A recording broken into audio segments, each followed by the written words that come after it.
Bulletin की शुरुआत में नाज़रीन अहम ख़बर सां शेयर कंदासीं। तहरीक इंसाफ़ उमर अयूब के वज़ीर आज़म लाइ उम्मीदवार नामज़द करे छॾियो।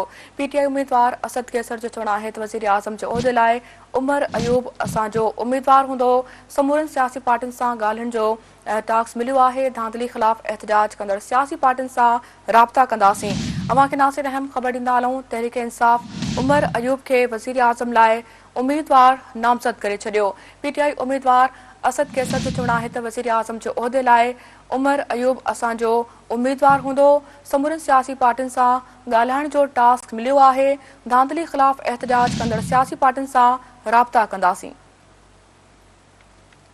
नाज़रीन अहम ख़बर सां शेयर कयूं पिया। तहरीक इंसाफ़ उमर अयूब खे वज़ीर आज़म लाइ उम्मीदवार नामज़द करे छॾियो। पीटीआई उम्मीदवार असद कैसर जो चवणु आहे त वज़ीर आज़म जे उहिदे लाइ उमर अयूब असांजो उम्मीदवार हूंदो। समूरनि सियासी पार्टियुनि सां ॻाल्हाइण जो टास्क मिलियो आहे। धांधली ख़िलाफ़ एहतजाज कंदड़ सियासी पार्टियुनि सां राब्ता कंदासीं।